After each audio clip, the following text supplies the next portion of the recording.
तो आज हम स्टार्ट करेंगे यूजीसी नेट जेआरएफ दिसंबर 2024 सेशन के पेपर 1 का, जिसका एग्ज़ाम जो है 16 जनवरी 2025 को हुआ था शिफ्ट 1 में। यहाँ देख सकते हैं कि 16 जनवरी 2025 को जो एग्ज़ाम हुआ था फर्स्ट शिफ्ट में, उसका पेपर है आपके सामने, जो आने वाले जून 2025 सेशन के लिए काफ़ी इम्पोर्टेंट है। और इस सेशन में हम आगे बढ़ेंगे और ये काफ़ी मेरा हेल्पफुल सेशन सबके लिए रह रहा है, तो आप लोग इसको ज़रूर जुड़े और देखें और अपने आने वाले एग्ज़ाम में फ़ायदे उठाएं। तो आज मैं आपको बता दूं कि ये इस सेशन का यहाँ से आज के पेपर लगा करके 4 वीडियो आएंगे, और इस तरह से 4 वीडियो जो आएंगे तो दिसंबर 2024 में जितने पेपर थे वो आपका कंप्लीट हो जाएगा। और ये 4 पेपर रेगुलर आएंगे, वीडियो 4 वीडियो आएंगे, जिसमें आपको मैं हर दिन का पेपर करा दूंगा। और इस तरह से दिसंबर 2024 का जितना भी पेपर हुआ था, पेपर 1 जो कि जनवरी में एग्ज़ाम हुआ था जनवरी 2025 में, वो आपके कंप्लीट हो जाएंगे। तो आज की वीडियो लगा करके 4 वीडियो आपको मिलेगा, जिससे सेशन कंप्लीट हो जाएगा ये। तो चलिए शुरू करते हैं और आगे बढ़ते हैं इसमें। तो जैसा कि शुरू का 5 क्वेश्चन जो है डीआई का रहता है, तो हम लोग स्टार्ट करते हैं क्वेश्चन नंबर 6 से, डीआई को छोड़ करके। चलिए यहाँ देख सकते हैं आप, डीआई आपके सामने है। फिर आते हैं क्वेश्चन नंबर हम लोग 6 पे। क्वेश्चन नंबर 6 कह रहा है कि न्याय शास्त्र के अनुसार वस्तु का प्रत्यक्ष स्वयं को पूर्व ज्ञान के माध्यम से इंद्रिय के साथ संपर्क में रहता है, इसे किस नाम से जाना जाता है? जिसे हम लोग विषय यस्य तस्यो व्याप्सो कहते हैं। तो इसे किस नाम से जाना जाता है? ये हमारे इंडियन लॉजी का क्वेश्चन है, तो इसे ज्ञान लक्षण के नाम से जाना जाता है। Option number B is right answer, ज्ञान लक्षण के। न्याय शास्त्र के अनुसार वस्तु का प्रत्यक्ष स्वयं को पूर्व ज्ञान के माध्यम से इंद्रिय के साथ संपर्क में रहता है, इसे हम लोग ज्ञान लक्षण के नाम से जानते हैं। नेक्स्ट क्वेश्चन है हमारा क्वेश्चन नंबर 7 कि क्लाउड कंप्यूटिंग के बारे में निम्नलिखित में से कौन सा कथन असत्य है? तो यहाँ पे ध्यान देना है कि असत्य कथन की पहचान करना है, ठीक है। तो कथन में क्या पूछ रहा है? क्लाउड कंप्यूटिंग के बारे में असत्य कथन। पहला है कि क्लाउड कंप्यूटिंग इंटरनेट आधारित कंप्यूटिंग है, जिसमें मांग और आधार पर फर्मों को साझा संसाधन, सॉफ्टवेयर और सूचना प्रदान की जाती है। बिल्कुल सही। दूसरा है कि क्लाउड कंप्यूटिंग आसानी से एंटरप्राइज सिस्टम एप्लीकेशन को होस्ट कर सकता है, तो ये भी सही है। तीसरा है कि यदि इंटरनेट कनेक्शन चला जाता है तो क्लाउड सिस्टम कार्य नहीं करेगा। बिल्कुल सही, इंटरनेट कनेक्शन चला जाएगा तो क्लाउड जो है कनेक्शन काम नहीं करेगा। चौथा ऑप्शन कह रहा है कि क्लाउड कंप्यूटिंग सिस्टम में भंडारित डाटा हमेशा सुरक्षित होता है, तो हमेशा सुरक्षित नहीं होता है, ये कथन गलत हो जाएगा। और गलत कथन की ही पूछ रहा था, तो इस हिसाब से हमारा right answer is option number D. Next question की तरफ बढ़ेंगे हम लोग। अगला क्वेश्चन है हमारा कि यहाँ देख सकते हैं, एक तरफ घटिका और ब्रह्मपुरी, अग्रहार, बसाड़ी, बिहार दिया हुआ है, दूसरी तरफ वो किस धर्म या मत से संबंधित है उसको बताना है। तो चलिए यहाँ देख सकते हैं हम लोग, घटिका और ब्रह्मपुरी जो है, घटिका और ब्रह्मपुरी जो है वह सीखने के छोटे यानी अधिगम के लघु धार्मिक केंद्र है, ठीक है ना। तो ये एक का क्या हो जाएगा?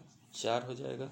फिर उसके बाद जो है अग्रहार, अग्रहार जो है ये ब्राह्मण मत से था, तो ये कहाँ चला जाएगा? 2 का 3 में चला जाएगा। फिर उसके बाद बसाड़ी जो है, बसाड़ी ये जैन मत से जैन धर्म से संबंधित था बसाड़ी। और बिहार जो है बौद्ध भिक्षुओं का निवास स्थल रहता था, जहाँ पे क्या होते थे, ये बौद्ध भिक्षु रहते थे, अध्ययन करते थे और अपना अभ्यास करते थे, उसे हम लोग क्या कहते थे? विहार कहते थे।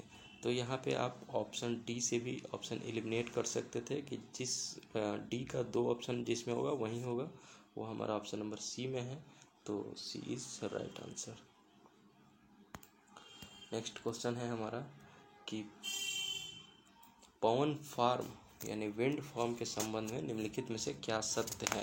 वे अक्सर पंक्ति में व्यवस्थापित होते हैं, वे ध्वनि प्रदूषण करते हैं, वे ज़मीन पर या समुद्र में तट से दूर स्थापित किए जा सकते हैं, वे ऊर्जा के गैर नवीकरणीय स्रोत हैं, वे पावर ग्रिड को बिजली प्रदान करते हैं, तो देखिए यहाँ पे पॉन फॉर्म के संबंध में हम लोग को देखना है। तो पहला क्या कर रहा है कि वे अक्सर पंक्ति में व्यवस्थित होते हैं। तो ये बिल्कुल सही बात है कि वे पंक्ति में व्यवस्थित होते हैं। पावर ग्रिड आप लोग देखिएगा कि लगा हुआ रहता है बड़ा बड़ा पंखा जो पवन का, हवा का। वे ध्वनि प्रदूषण करते हैं। तो यहाँ पे जो है हमारा बी नंबर ध्वनि प्रदूषण करते हैं क्योंकि उससे आवाज़ उत्पन्न होती है। तीसरा, वे ज़मीन पर या समुद्र में तट से दूर स्थापित किए जाते हैं, बिल्कुल सही। चौथा कह रहा है कि वे ऊर्जा के गैर नवीकरणीय स्रोत है। नहीं, नवीकरणीय स्रोत है, गैर कहाँ से हो जाएगा। और फिर है ई में कह रहा है कि वे पावर ग्रिड को बिजली प्रदान करते हैं। तो ये बिल्कुल सही है, पावर ग्रिड को बिजली प्रदान उत्पादन करके क्या करेंगे, पावर ग्रिड को सप्लाई कर देंगे। तो इस हिसाब से हमारा ए बी सी ई सही हुआ, जो कि ऑप्शन नंबर बी में दिया हुआ है। तो B is right answer. Next question है कि निम्नलिखित में से कौन बीटेक्स का एक वायु प्रदूषक के घटक है। ठीक है ना, बीटेक्स एक वायु प्रदूषक के घटक है। कौन कौन से, benzene, bisphenol, ethyl benzene, ethylene. ठीक है, तो इसमें जो है बेंजीन और इथाइल बेंजीन ये दोनों जो है बीटेक्स के एक वायु प्रदूषक के घटक है। तो ए और सी हो जाएगा, दोनों में बेंजीन लगा हुआ है, ये बेंजीन वाला ही होगा। ठीक है ना, तो इस हिसाब से ए और सी हमारा ऑप्शन नंबर सी में दिया हुआ है। तो सी इज राइट आंसर। देखिए बेटेक्स का पूर्ण रूप होता है बेंजीन, टाइलिन, एथिलीन और जाइलिन है। यह वाष्पशील कार्बनिक यौगिकों का एक समूह है जो कि आमतौर पर पर्यावरण में मौजूद रहता है। ये सभी यौगिक अत्यंत विषैले होते हैं और इनका स्वास्थ्य पर प्रतिकूल प्रभाव पड़ता है, जिसमें कि लीवर, तंत्रिका तंत्र और गुर्दे की क्षति आदि शामिल हैं। ठीक, बेंजीन बीटेक्स का एक घटक है और एथिल बेंजीन भी बीटेक्स का एक घटक है। नेक्स्ट क्वेश्चन देखेंगे हम लोग, वो है कि निम्नलिखित भारतीय चिंतकों को ऐतिहासिक कालक्रम में व्यवस्थित कीजिए। चाणक्य, जिसे कौटिल्य भी कहा जाता है, श्री चैतन्य, आर्यभट्ट, कबीर और गुरु नानक। तो इसमें हम एक अंदाज़ा लगाएंगे। तो क्या होगा, सबसे पहले इसमें हमारा हो जाएगा चाणक्य। ठीक, जो कि ऑप्शन नंबर ए में दिया हुआ है। सबसे पहले ये हो जाएंगे चाणक्य। उसके बाद जो है आर्यभट्ट आए, उसके बाद जो है आर्यभट्ट आए। ठीक, और आर्यभट्ट के बाद जो है कबीर हो जाएंगे, कबीर। और कबीर के बाद जो है गुरु नानक हो जाएंगे, गुरु नानक 4 नंबर पे। ठीक, और चैतन्य, श्री चैतन्य जो है ये सबसे लास्ट में, अभी लेटेस्ट के हैं। तो इस हिसाब से हमारा ऑप्शन तैयार होगा ए सी डी ई बी, ए सी डी ई बी, जो कि किसी भी ऑप्शन में नहीं दिया हुआ है, इसलिए इस क्वेश्चन को जो है एनटीए द्वारा रद्द कर दिया गया है। लेकिन आप यहाँ इसका कालक्रम ध्यान में रख लीजिए कि सबसे पहले चाणक्य होंगे, उसके बाद कालक्रम जो है आर्यभट्ट का है, फिर उसके बाद जो है कबीर का है, फिर गुरु नानक का है, और अभी लेटेस्ट जो है श्री चैतन्य है। चलिए अगले क्वेश्चन की तरफ हम लोग बढ़ेंगे। तो अगला क्वेश्चन है हमारा कि यहाँ पे दिया हुआ है कि चाणक्य जो है 4वीं शताब्दी ईसा पूर्व में मौर्य साम्राज्य में थे। आर्यभट्ट जो है 5वीं से 6ठी शताब्दी ईस्वी में गुप्त काल के समकालीन थे। कबीर जो है 1440 से 1518 ईस्वी में भक्ति आंदोलन के समय थे। और गुरु नानक जो है 1469 से 1539 ईस्वी में ये सिख धर्म के संस्थापक थे। श्री चैतन्य जो है 1486 से 1534 ईस्वी गौड़ीय वैष्णववाद मत से संबंधित हैं। अगला क्वेश्चन है कि विषम व्याप्ति के बारे में क्या सही है। विषम व्याप्ति के बारे में क्या सही है। यह एक सार्वभौमिक प्रतिज्ञप्ति, विशेष नहीं सार्वभौमिक प्रतिज्ञप्ति है जिसका केवल उद्देश्य पद वितरित होता है। तो इस हिसाब से right answer is option number B. विषम व्याप्ति क्या हो जाएगा, यह एक सार्वभौमिक प्रतिज्ञप्ति है जिसका केवल उद्देश्य पद वितरित होता है। नेक्स्ट क्वेश्चन देखेंगे हम लोग। तो अगला क्वेश्चन है हमारे कि निम्नलिखित में से कौन सी अधिप्रचार मतलब प्रोपेगेंडा सिद्धांत की दुर्बलता नहीं है। इसमें नहीं है को देखना है, ध्यान देना है कि दुर्बलता नहीं है पूछ रहा है। चलिए देखते हैं। पहला ऑप्शन कह रहा है कि माध्यम के प्रभाव डालने की शक्ति में वृद्धि कर सकने वाले व्यक्तिगत, सामाजिक और सांस्कृतिक कारकों की पहचान करता है। तो ये गलत हो जाएगा हमारा, ठीक है ना, ये कथन गलत हो जाएगा। ऑप्शन बी कह रहा है कि मीडिया प्रभाव सीमित करने वाले व्यक्तिगत, सामाजिक और सांस्कृतिक कारकों की अनदेखी करता है, बिल्कुल सही कहा है। सी नंबर कह रहा है कि प्रतीकों के सृजन हेतु अभियानों के उपयोग पर ध्यान केंद्रीभूत करता है, तो ये गलत हो जाएगा। ऑप्शन डी कह रहा है कि मीडिया प्रभाव की गति और प्रास रेंज का अधिप्राकलन करता है, तो ये बिल्कुल सही है। और इसमें क्या पूछ रहा है कि कौन से गलत हैं, तो गलत में हमारा ए और सी हो जाएंगे, जो कि ऑप्शन नंबर सी में दिया हुआ है, तो C is right answer. Next question है, देख सकते हैं आप, मैथ का क्वेश्चन है, इसको बना लीजिएगा आप। अगला क्वेश्चन की तरफ बढ़ेंगे हम लोग। क्वेश्चन नंबर 15 है कि कंप्यूटर इतिहास से संबंधित निम्नलिखित घटनाओं को कालक्रम में व्यवस्थित करना है। पहला है ट्रांजिस्टर तकनीक का आविष्कार होना, दूसरा है एनालिटिकल इंजन का आविष्कार होना, चौथा है एल्टियर रिलीज किया जाना, उसके बाद है मैकिन्टोश रिलीज किया जाना। तो इसके जो है कालक्रम में सजाना है कि कौन कौन सी घटना कंप्यूटर के इतिहास में पहले हुई, फिर उसके बाद क्या हुआ, फिर उसके बाद क्या हुआ, और ऐसे, यानी प्रारंभिक से प्राचीन से नवीनतम तक अभी कौन से होगा वो बताना है। तो देखिए, सबसे पहले जो है विश्लेषणात्मक इंजन को विकसित किया गया था, ठीक है ना। विश्लेषणात्मक इंजन को विकसित किया गया था, जिसको हम लोग एनालिटिकल इंजन का आविष्कार किया जाना कह सकते हैं, तो ये हमारा सबसे पहले हो जाएगा। फिर उसके बाद जो है ट्रांजिस्टर का आविष्कार हुआ, ट्रांजिस्टर टेक्निक का आविष्कार हुआ, ठीक। फिर उसके बाद जो है अल्टेयर जारी हुआ, क्या हुआ, अल्टेयर रिलीज किया गया, और सबसे लास्ट में जो है मैकिन्टोश जारी किया गया। सबसे लास्ट में क्या है, मैकिन्टोश जारी किया गया, सबसे लास्ट में मैकिन्टोश जारी किया गया। तो इस हिसाब से हमारा ऑप्शन तैयार होगा BACD, BACD, जो कि ऑप्शन नंबर बी में दिया हुआ है, तो B is right answer. Next question की तरफ बढ़ेंगे हम लोग। अगला क्वेश्चन है हमारा, एक व्यक्ति एक उम्रदराज व्यक्ति की सड़क पार करने में मदद करता है, उसे अच्छे कार्य को करने के कारण उसे अच्छी अनुभूति होती है, इस कार्य में कौन सी अभिप्रेरणा कार्य करती है, ठीक है ना। एक ये जो क्वेश्चन जो है हमारा कह रहा है कि एक व्यक्ति जो है एक उम्रदराज बूढ़े व्यक्ति की सड़क पार करने में मदद करता है, इसे अच्छे कार्य को करने के कारण उसको अच्छी अनुभूति होती है, इस कार्य में कौन सी अभिप्रेरणा है, तो उसके अंदर अंतर्निहित अभिप्रेरणा है, इंटरनल मोटिवेशन है, तभी वो ऐसा कर रहा है, नहीं तो नहीं करता। नेक्स्ट क्वेश्चन है मैथ का हमारा, इसको देख लीजिएगा। आगे बढ़ेंगे। अगला क्वेश्चन है कि जनसंचार क्या है। जनसंचार जो है वह क्या है, उसके बारे में पूछा जा रहा है। तो देखिए, संचार का एक रूप है जब एक स्रोत सामान्यतः एक संगठन विशाल श्रोता समूह से संचार के लिए माध्यम के रूप में प्रौद्योगिकी का उपयोग करता है। तो बिल्कुल सही, ऑप्शन एक ही सही हो जाएगा इसका राइट आंसर, ठीक। जनसंचार के बारे में पूछा जा रहा है, तो जनसंचार एक रूप है जब एक स्रोत सामान्यतः एक संगठन विशाल श्रोता समूह के से संचार के लिए माध्यम के रूप में प्रौद्योगिकी का उपयोग करता है। आगे बढ़ेंगे हम लोग अगले क्वेश्चन की तरफ। जैसे कि देख लीजिए, इसमें मुद्रित माध्यम है, उसमें समाचार पत्र पत्रिकाएं पुस्तकें आता है, प्रसारण माध्यम है जिसमें रेडियो टेलीविज़न आता है, डिजिटल माध्यम है, इंटरनेट सोशल मीडिया आता है। अगला मैथ का क्वेश्चन है, इसे देख लीजिएगा। फिर हम लोग बढ़ेंगे कि किस संवैधानिक उपबंध के उपरांत किसी भी छात्र व्यक्ति को धर्म जाति भाषा के आधार पर किसी राज्य द्वारा संचालित शैक्षणिक संस्था में प्रवेश से मना नहीं किया जा सकता।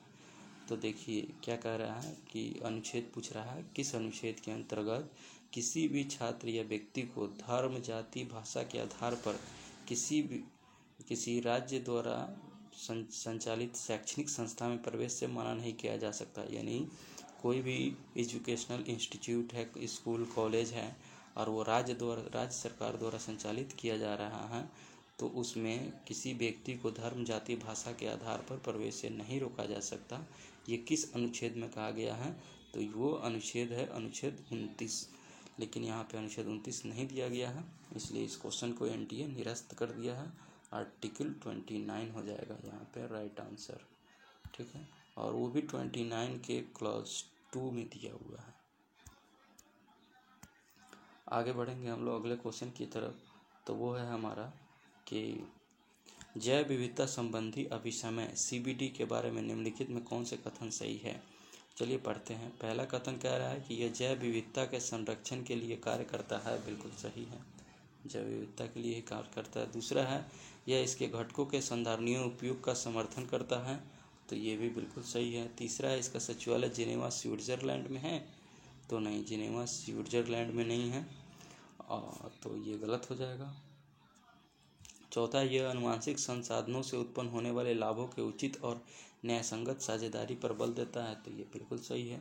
इस हिसाब से हमारा option number A B D सही हो जाएगा, जो कि ऑप्शन नंबर डी में दिया हुआ है, तो D is right answer. Next question है हमारा कि रीड ओनली मेमोरी रोम के बारे में निम्नलिखित में कौन सा कथन सही है। पहला कथन है कि रोम में भंडारित डाटा अस्थायी होता है, नहीं, गलत है। ये क्या हो जाएगा, ए गलत हो जाएगा। दूसरा है इसे फर्मवेयर के नाम से भी जाना जाता है, फर्मवेयर के नाम से जाना जाता है, बिल्कुल सही। तीसरा है इसे बहुत बार रीड किए जाने पर भी इसकी सामग्री परिवर्तित नहीं होती है, तो ये भी सही है। चौथा है ई प्रोम रोम का एक ऐसा प्रकार है जिसमें परावैज्ञानिक किरणों के प्रति उद्भासित करके मिटाया जा सकता है, तो ये बिल्कुल सही है। यानी हमारा जो है रीड ओनली मेमोरी रोम के बारे में जो है कथन बी और बी सी डी सही है, जो कि ऑप्शन नंबर ए में दिया हुआ है, तो ए इज राइट आंसर। देखिए, रीड ओनली मेमोरी एक गैर वाष्पशील मेमोरी है, जिसका मतलब है कि बिजली बंद होने पर भी इसमें डेटा बना रहता है। यह डेटा केवल पढ़ा जा सकता है, लिखा नहीं जा सकता। इसे फर्मवेयर के नाम से भी जाना जाता है। इसे बहुत बार रीड किए जाने पर भी इसकी सामग्री परिवर्तित नहीं होती। और ई प्रोम जो है वो रोम का एक ऐसा प्रकार है जिसमें परावैज्ञानिक किरणों के प्रति उद्भासित करके मिटाया जा सकता है। अगला क्वेश्चन है हमारा, ये सूची दिया हुआ है और एक तरफ जो है इसकी माध्यिका निकालना है, माध्य निकालना है, बहुलक निकालना है और उसका मान दिया हुआ इसका मिलान कर लेना है। देख लीजिएगा, ये माध्यिका जो है अगर इवन हो गया तो n प्लस, अगर ऑड हुआ तो n जो है नंबर ऑफ टर्म है, n+1/2 टर्म हो जाएगा। अगर इवन हो गया तो n/2 + 1वां पद, ठीक है, और nवां पद दोनों को जोड़ करके उसमें 2 से डिवाइड कर देंगे तब निकल जाएगा। और बहुलक निकालना है तो जिसकी बारंबारता सबसे अधिक होगी वही बहुलक हो जाएगा। और माध्य निकालना है तो जैसे एवरेज निकालते उस तरह से निकाल के इसका आंसर बना लीजिएगा। नेक्स्ट क्वेश्चन है कि तर्कशास्त्र और भाषा के संदर्भ में सही उत्तर को चुनिए। किसके संदर्भ में, तर्कशास्त्र और भाषा के संदर्भ में। पहला कथन है कि तार्किक अभिव्यक्तियों के लिए भाव रंजित भाषा उपयुक्त है। बी है विवाद तथ्य के बारे में विश्राम में असहमति या मतभेद है। तीसरा है प्रश्न अभिकथन का एक रूप है। चौथा है जितना ही उतना ही एक आधारिका संकेतक है। पांचवा है वाक्य एक तार्किक युक्ति का वांछनीय घटक है। इसमें क्या बताना है कि तर्कशास्त्र और भाषा के संदर्भ में जो है सही कथन की पहचान करना है। तो पहला कह रहा है कि तार्किक अभिव्यक्ति के लिए भाव रंजित भाषा उपयुक्त है। नहीं, तार्किक अभिव्यक्ति जब करें तो वहाँ पे भाव रंजित भाषा कैसे उपयुक्त हो जाएगा, ये गलत हो गया। ऑप्शन नंबर बी कह रहा है कि विवाद तथ्य के बारे में विश्वास में असहमति मतभेद है, बिल्कुल सही। ऑप्शन सी कह रहा है कि प्रश्न अभिकथन का एक रूप है, नहीं, गलत है, यह प्रश्न जो अभिकथन का रूप नहीं है। चौथा कह रहा है कि जितना ही उतना ही एक आधारिका संकेतक है, तो ये बिल्कुल सही है। पांचवा कह रहा है कि वाक्य एक तार्किक युक्ति का वांछनीय घटक है, तो ये गलत हो जाएगा यहाँ पे हमारा। और इस हिसाब से सही जो हो जाएगा वो बी और डी हो जाएगा। तो चलिए देखते हैं किस ऑप्शन में बी और डी दिया हुआ है। तो हमारा ऑप्शन नंबर ए में जो है बी और डी दिया हुआ है, इस हिसाब से right answer is option number A. Next question है हमारा कि AEE चौथी आकृति के परीक्षण के लिए निम्नलिखित में से किसका सही ढंग से दावा किया जा सकता है। किसका जो है सही ढंग से दावा किया जा सकता है, तो चलिए इसको देखते हैं। कह रहा है इसमें क्या होगा कि चौथी आकृति AEE चौथी आकृति परीक्षण के लिए करना है। इसमें जो होगा वो प्रथम आधारिकाओं को अभिव्यक्त करने के लिए SPM और SPM डैश को छायांकित किया जा सकता है। तो हमारा इस हिसाब से right answer is option number C हो जाएगा। देखिए AEE चौथी आकृति परीक्षण के लिए अग्रलिखित विकल्प का सही ढंग से दावा किया जा सकता है, जिसमें देखिए क्या कह रहा है कि प्रथम आधारिकाओं को अभिव्यक्त करने के लिए SPM- और S-PM- को चयनित किया जा सकता है। न्याय वाक्य परीक्षण के लिए उपयोग की जाने वाली आरेख विधि में एक सार्वभौमिक नकारात्मक प्रस्ताव का प्रतिनिधित्व करने के लिए उस आधार में उल्लिखित दो वर्गों के बीच संपूर्ण ओवरलैप को छायांकित करने की आवश्यकता होती है। नेक्स्ट क्वेश्चन है कि एक तरफ संकल्पना दिया गया हुआ है, फिर उसके प्रतिपादक दिए हुए मिलान करना है। पहली संकल्पना है कि प्रकरण अध्ययन के रूप में अहरक होने के लिए यह एक आबिद निकाय होना चाहिए, स्वयं में एक सत्व है। और दूसरा कह रहा है कि सामाजिक शोध प्रक्रिया जो वैज्ञानिक मानी जाती है और हमारे दैनिक जीवन में प्रयोग होने वाली प्रक्रिया के बीच समानता पर ध्यान आकर्षित करती है। तीसरा है कि समाजशास्त्रीय शोध प्राथमिकतया सामाजिक जगत के व्यवस्थित विश्वसनीय ज्ञान के प्रति प्रतिबद्ध होता है। चौथा है परिष्करण शोध मापनी विकसित की गई थी। तो देखिए यहाँ पे जो है पहला जो इसमें एक जो दे रहा है कि सामाजिक शोध प्रक्रिया और दैनिक जीवन के बीच एक समानता खींचता है। कौन खींचता है? तो जॉर्ज ए लुंडबर्ग खींचता है, जो कि ऑप्शन नंबर ए में दिया हुआ है हमारा। तो वो क्या हो जाएगा? सी का ए हो जाएगा। सी का हमारा ए हो जाएगा। फिर आगे देखेंगे, सॉरी सी का नहीं, बी का जो है हमारा वो ए हो जाएगा। बी का किसका हो जाएगा? बी का ए होगा। और समाजशास्त्रीय शोध की अगर हम बात करें, समाजशास्त्रीय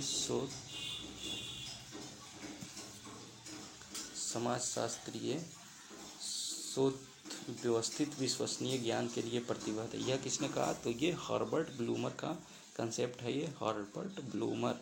तो ये सी का 2 में हो जाएगा। फिर जो है शॉर्ट स्केल यानी परिष्करण मापनी विकसित किया गया था, किसके द्वारा? तो ये विलियम स्टीफन्स के द्वारा किया गया था। तो हमारा बी का 1, ठीक है, सी का 2 और डी का 4। देखते हैं किस ऑप्शन में दिया हुआ है। बी का 1, सी का 2, डी का 4। बी का 1, सी का 2, डी का 4 जो है ऑप्शन नंबर डी में दिया हुआ है। तो इस हिसाब से right answer is option number D. देखिए, केस स्टडी के रूप में योग्य होने के लिए यह एक सीमित प्रणाली अपने आप में एक इकाई होनी चाहिए। इसके प्रतिपादक है टॉम बर्न्स। दूसरा कह रहा है कि सामाजिक शोध प्रक्रिया और दैनिक जीवन के बीच एक समानता खींचता है। इसके प्रतिपादक है जॉर्ज ए लुंडबर्ग। तीसरा है समाजशास्त्रीय शोध व्यवस्थित विश्वसनीय ज्ञान के लिए प्रतिबद्ध है।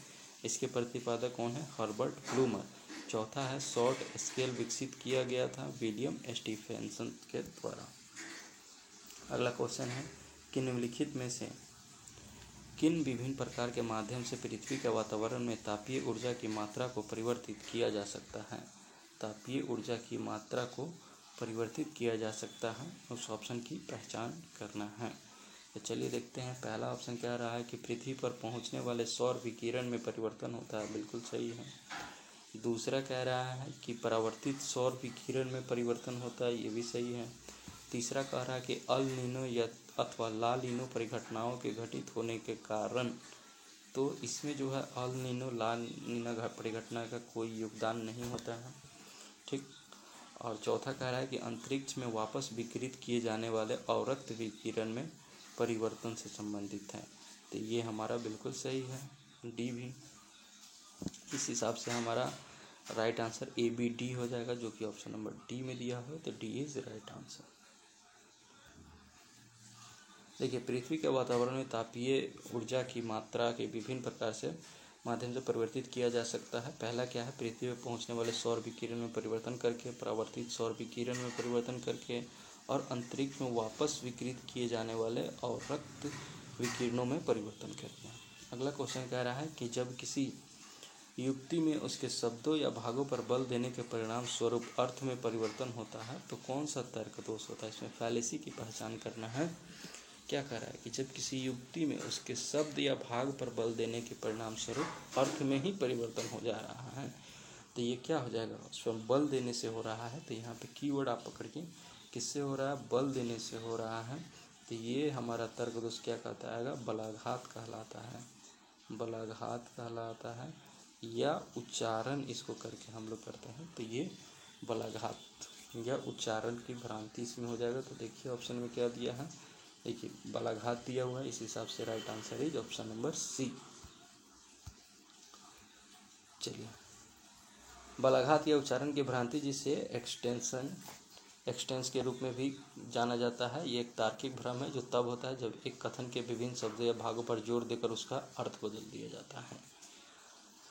अगला है कि सेल C1 में प्रविष्ट किए गए निम्नलिखित MS एक्सेल, ये छोड़ दीजिए, MS एक्सेल का क्वेश्चन है, ये कंप्यूटर वालों ही समझ सकते हैं इसको।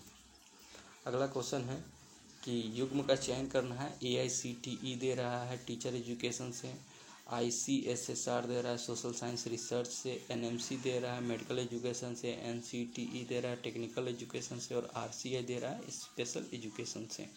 इसमें क्या पहचान करना है, सही युग्म कौन सा है। ठीक है, तो यहाँ पे देखिए आप कि पहला जो ऑप्शन दे रहा है AICTE, तो आपको पता होना चाहिए AICTE क्या होता है, all India council for technical education. इसमें क्या होता है, टेक्निकल एजुकेशन होता है।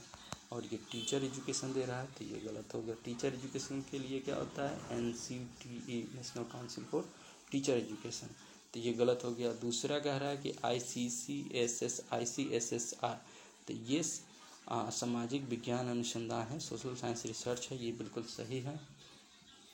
सी कह रहा है कि NMC national medical council medical education से, बिल्कुल सही है। डी में कह रहा है कि NCTE, तो ये national council for teacher education, और यहाँ पे क्या दे रहा है, टेक्निकल एजुकेशन, ये गलत हो जाएगा। यानी यहाँ ऑप्शन ए और डी जो है एक इसमें उलट दिया है। फिर RCI जो कह रहा है ये स्पेशल एजुकेशन होता है, विशेष शिक्षा में होता है, बिल्कुल ये सही है। तो यहाँ पे सही क्या हो जाएगा, BCE, जो कि ऑप्शन नंबर डी में दिया हुआ है, तो डी इज राइट आंसर। चलिए आगे बढ़ते हैं अगले क्वेश्चन की तरफ। अगला क्वेश्चन है हमारा कि शोध के लिए सर्वेक्षण आयोजित करने के चरण को व्यवस्थित कीजिए।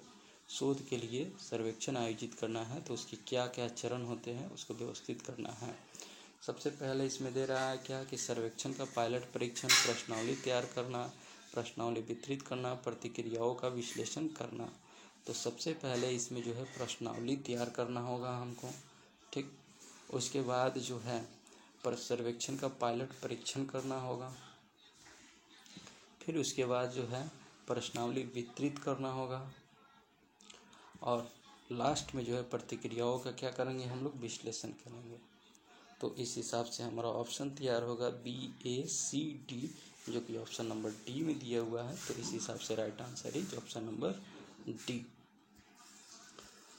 देखिए सर्वेक्षण अनुसंधान में सबसे पहले प्रश्नावली का डिजाइन बनाया जाता है, फिर सर्वेक्षण का पायलट परीक्षण होता है, प्रश्नावली वितरण किया जाता है, फिर उसके बाद जो प्रतिक्रियाओं का विश्लेषण होता है। अगला क्वेश्चन है कि डैश तत्वों के एक बड़े पहचाने गए हैं नहीं तत्वों को एक बड़े पहचाने गए समूहों में तत्वों की छोटी संख्या का चयन करने की प्रक्रिया को क्या कहा जाता है। The process of selecting A small number of element from a larger identified group of element is called sampling. नहीं तो सैम्पलिंग कहलाता है। पूरा यहाँ सैम्पलिंग को बता दिया कैसे आप सैंपल इकट्ठा करेंगे, तो वो किसी बड़े पहचान किए गए समूह से तत्वों की एक छोटी संख्या का चयन करेंगे हम लोग, और उसे क्या कहते हैं, नमूनाकरण यानी सैम्पलिंग कहते हैं।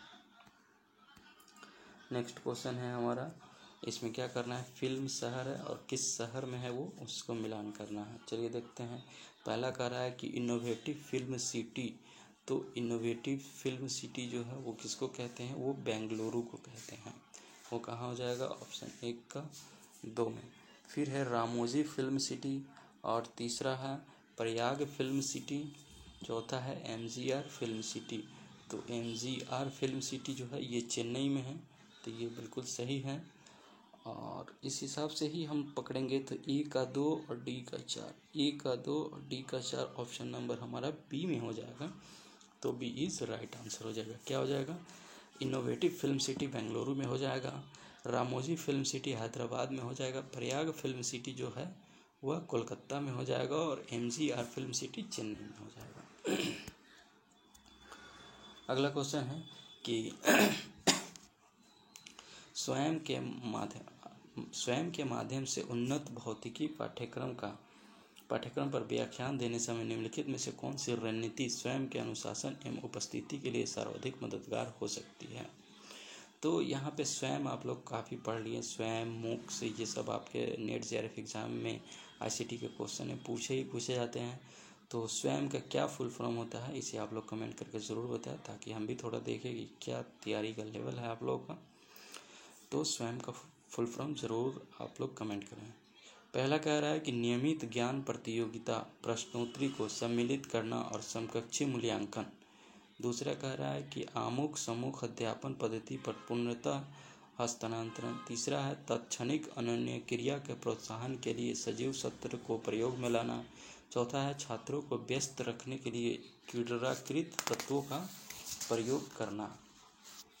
तो इसमें हमको बताना है कि कौन से मददगार हो सकते हैं, किसकी उपस्थिति स्वयं के माध्यम से उन्नत भौतिकी पाठ्यक्रम का व्याख्यान दे रहे हैं और उसमें किस प्रकार की रणनीति जो है स्वयं के अनुशासन उपस्थिति के लिए हेल्पफुल हो सकती है। तो इसमें जो है हमारा ऑप्शन नंबर पहला जो कह रहा है कि नियमित ज्ञान प्रतियोगिता प्रश्नोत्तरी को सम्मिलित करना और समकक्षी मूल्यांकन करना, ये बिल्कुल सही है, ये हमको हेल्पफुल हो सकता है। उसके बाद जो है बी कह रहा है कि अमुक समूह का अध्यापन पद पूर्णतः हस्तांतरण नहीं, ये गलत, पूर्णतः हस्तांतरण नहीं करेंगे। तीसरा कह रहा है कि तात्क्षणिक अन्योन्य क्रिया के प्रोत्साहन के लिए सजीव सत्र को प्रयोग में लाना, बिल्कुल सही। डी कह रहा है कि छात्रों को व्यस्त रखने के लिए क्रीडाकृत तत्वों का प्रयोग, ये भी सही है। तो इस हिसाब से हमारा सही हुआ ACD, जो कि ऑप्शन नंबर हमारा डी में दिया हुआ है। ACD ऑप्शन नंबर डी में दिया हुआ है, तो डी इज राइट आंसर हो जाएगा। आगे बढ़ेंगे हम लोग। अगला क्वेश्चन है, एक सूची का दूसरे सूची से मिलान करना है। चलिए देख लेते हैं। पहला है क्षय, दूसरा है स्मृति ट्रेस, तीसरा है अग्र सक्रिय, चौथा है पूर्व सक्रिय। तो इसमें क्षय जो है यह स्मृति में सूचनाओं का ह्रास जब इसका प्रयोग नहीं होता है तब होगा। तो ये कहाँ पे हो जाएगा, 4 नंबर पे चला जाएगा। ठीक है, क्षय जो है कहाँ पे चला जाएगा, 4 नंबर पे जाएगा। स्मृति में सूचनाओं का ह्रास जब इसका प्रयोग नहीं होता है। और स्मृति ट्रेस जो है जब नई विषय वस्तु सीखी जाती है तब मस्तिष्क में भौतिक परिवर्तन होता है, उसे हम लोग क्या कहते हैं, स्मृति ट्रेस कहते हैं। तो ये हमारा बी का 3 हो जाएगा। ठीक, उसके बाद अग्र सक्रिय कह रहा है, तो अग्र सक्रिय जो है यह हस्तक्षेप पूर्व विषय वस्तु के हस्तक्षेप के कारण विषय वस्तु की पुनः प्राप्ति में कठिनाई को संदर्भित करता है, तो सी का 2 हो जाएगा। और पूर्व सक्रिय जो है यह हस्तक्षेप उत्पन्न होता है जब परवर्ती विषय वस्तु के अनावरण के पश्चात सामग्री की पुनः प्राप्ति कठिन होती है, तो डी का 1 हो जाएगा। इस हिसाब से हमारा ए का 4, बी का 3, सी का 2, डी का 1। ए का 4, डी का 1 से ही हम पकड़ लेंगे, ए के 4, डी का 1 ऑप्शन नंबर बी में है हमारा, तो right answer is option number B. देखिए, क्षय जो है स्मृति में सूचनाओं का ह्रास जब इसका प्रयोग नहीं होता है। स्मृति ट्रेस जो है जब नई विषय वस्तु सीखी जाती है तब मस्तिष्क में भौतिक परिवर्तन उत्पन्न होता है। अग्र सक्रिय कह रहा है यह हस्तक्षेप पूर्व विषय वस्तु के हस्तक्षेप के कारण विषय वस्तु की पुनः प्राप्ति में कठिनाई को संदर्भित करता है। चौथा है पूर्व सक्रिय, यह हस्तक्षेप उत्पन्न होता है जब परवर्ती विषय वस्तु के अनावरण के पश्चात सामग्री की पुनः प्राप्ति कठिन होती है। क्वेश्चन नंबर 36 कह रहा है कि निम्नलिखित में से कौन सा सॉफ्टवेयर या ऐप एक शिक्षक लाइव क्विज सत्र के दौरान छात्रों को तत्काल प्रतिक्रिया प्रदान करने वाले रचनात्मक मूल्यांकन बनाने के लिए उपयोग करेगा। किसके लिए, रचनात्मक मूल्यांकन बनाने के लिए उपयोग करेगा। तो चलिए देखते हैं कौन कौन से हैं। पहला है कि माइंड मास्टर, दूसरा है काहूट, तीसरा है मीरो, चौथा है क्विजिज। तो इसमें सबसे बेस्ट ऑप्शन जो हो जाएगा वो हमारा वो काहूट हो जाएगा और क्विजिज हो जाएगा, जो कि ऑप्शन नंबर बी और डी में दिया हुआ है, और ये बी और डी जो है ए में दिया हुआ है। इस हिसाब से right answer is option number ए। देखिए, शिक्षक जो है लाइव क्विज के दौरान तत्काल प्रतिशत रचनात्मक कौशल आकलन बनाने के लिए कहूत और क्विज़िज का उपयोग करेंगे। कहूत और क्विज़िज इंटरैक्टिव प्लेटफॉर्म हैं जो वास्तविक समूह की क्विज, स्कोर और तत्काल प्रतिक्रिया के लिए डिज़ाइन किए गए हैं। माइंड मास्टर या माइंड मैपिंग के लिए एक उपकरण है, ठीक है ना। और मीरो जो है यह एक सहयोगी व्हाइट बोर्ड टूल है। ये दोनों ही क्विज या मूल्यांकन के लिए प्लेटफॉर्म नहीं है, तो ए और सी नहीं होगा बल्कि बी और डी राइट आंसर होगा। नेक्स्ट क्वेश्चन है हमारा कि संचार की प्रक्रिया में सही क्रम की पहचान करें। चलिए देखते हैं संचार की प्रक्रिया में सही क्रम हमारा क्या हो सकता है। पहला है मैसेज यानी संदेश, दूसरा है रिसीवर, तीसरा है सोर्स, चौथा है चैनल। तो सबसे पहले जो है कोई भी संचार जो है अपने एक सोर्स स्रोत से शुरू होता है, ठीक है ना। तो यहाँ पे सोर्स जो है वो सबसे पहले हो जाएगा सी।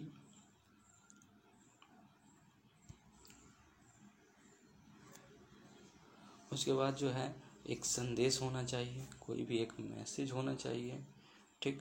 उस मैसेज को हम लोग क्या करते हैं, चैनल के माध्यम से भेजेंगे, कहीं दूसरी जगह पहुंचाना है और जहाँ पे भेजेंगे वहाँ पे पहुंच जाएगा तब वो रिसीव कर लेंगे। तो इस हिसाब से हमारा ऑप्शन तैयार होगा ए CATB। तो CATB ऑप्शन जो है CADB ऑप्शन जो है हमारा, ये सब ऑप्शन कट जाएगा, ऑप्शन नंबर बी हमारा राइट आंसर हो जाएगा। यहाँ पे उसी में CADB दिया हुआ है।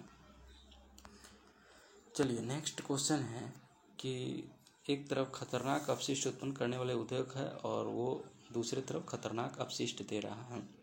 तो अपशिष्ट को ही पढ़ते हैं। कह रहा है कि टॉक्सिक्स मेटल यानी विषाक्त धातु, दूसरा है डाइज, तीसरा है पॉलीक्लोरिनेटेड बाइफिनाइल, चौथा है नाइट्रिक एसिड। तो यहाँ पे हम देखेंगे कि किसका जो है कहाँ पे यूज़ किया जाता है और कौन से भी खतरनाक है। तो देखिए नाइट्रिक एसिड जो है यह जो है एक प्रकार का फर्टिलाइज़र है, उर्वरक है, ठीक। तो ये कहाँ पे जाएगा, 4 नंबर पे चला जाएगा हमारा। तो ये बी का जो है वो 4 हो जाएगा, बी का 4 हो जाएगा नाइट्रिक एसिड में।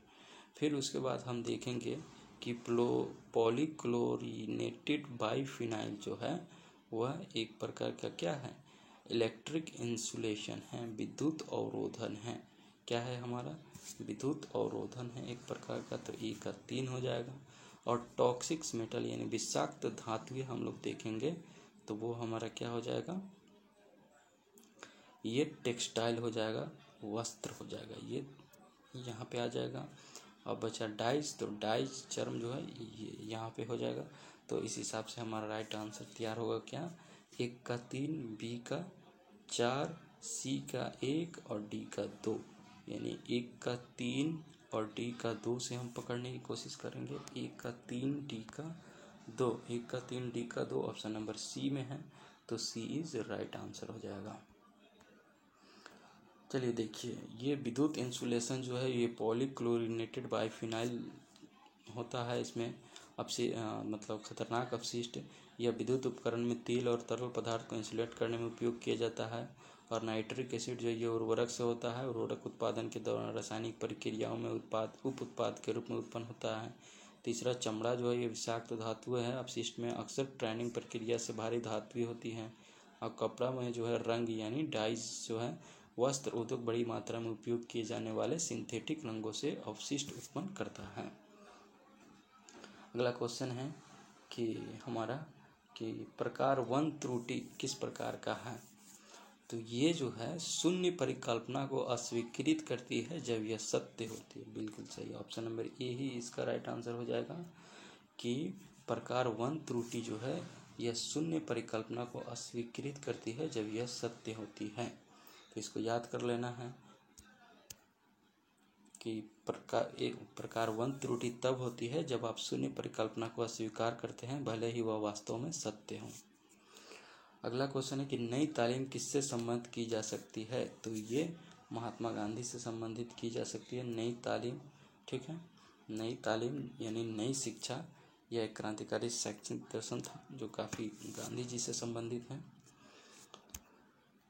चलिए आगे देखेंगे। इसका उद्देश्य क्या था? शिक्षा को जीवन के साथ एकीकृत करना था। केवल एकाडमिक शिक्षा के बजाय व्यवहारिक कौशल व चरित्र विकास पर ध्यान केंद्रित करना इसका उद्देश्य था।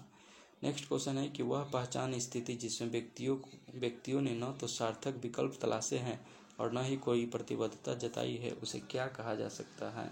उसे पहचान स्थगन कहा जा सकता है, पहचान प्रसार कहा जा सकता है, पहचान उपलब्धि कहा जा सकता है, पहचान फौजदारी कहा जा सकता है, क्या कहा जा सकता है? इसको सोचिए।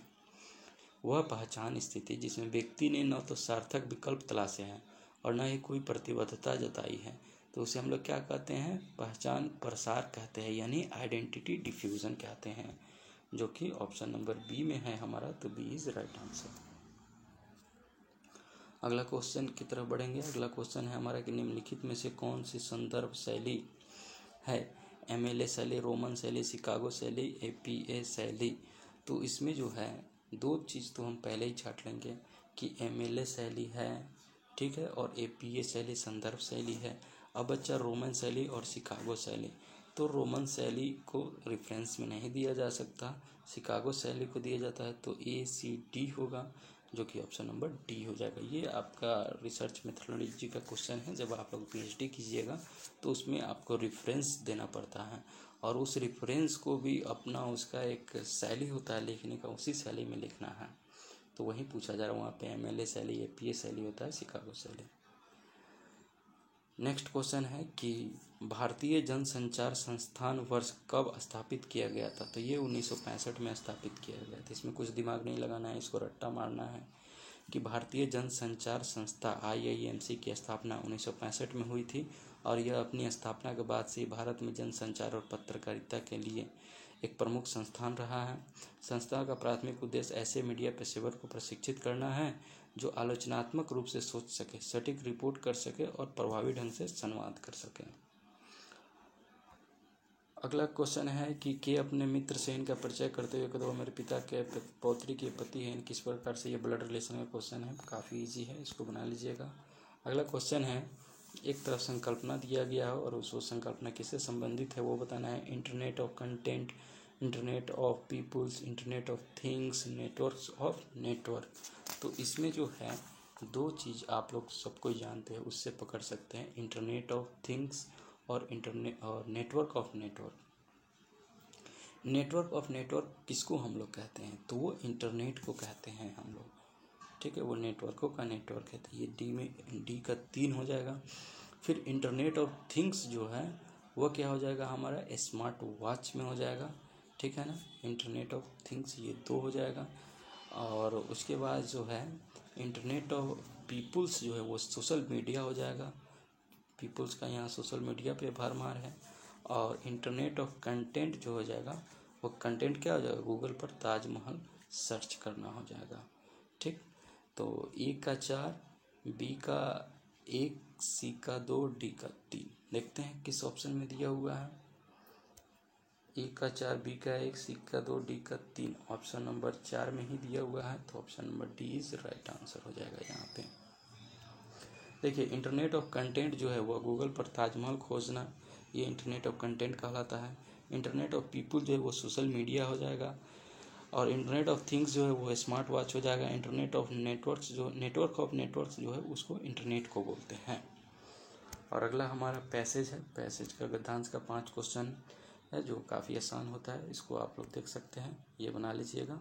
तो इस हिसाब से आज हमारा 16 जनवरी 2025 के शिफ्ट 1 के क्वेश्चन कंप्लीट हुआ। कैसा लगा आप लोग कमेंट करके ज़रूर बताएं, और चैनल को लाइक सब्सक्राइब शेयर ज़रूर करें, क्योंकि आपके लिए ये बेहतर सेशन उपलब्ध कराया जा रहा है जो आपके आने वाले जून सेशन एग्ज़ाम में, नेट JRF के एग्ज़ाम में बहुत ही हेल्पफुल साबित होंगे। जब एग्ज़ाम देने जाइएगा तब ये आपका अभी लेटेस्ट PYQ है, वो काफ़ी एक ट्रेंड को एनालिसिस करके देगा, और इसी हिसाब से आपके एग्ज़ाम में क्वेश्चन आएंगे। तो और भी जितने नेट JRF के स्टूडेंट हैं उसको ज़रूर जोड़ें। अब यहाँ से जितना भी पेपर हुआ था जनवरी में, 3 पेपर और बाकी रह गया है, 3 वीडियो और आएंगे, और इस तरह से आपका ये सेशन कंप्लीट होगा। और तब तक आप लोग पीछे के वीडियो को देखें और रिवीजन करें और अपने तैयारी को बूस्ट करें। Thank you.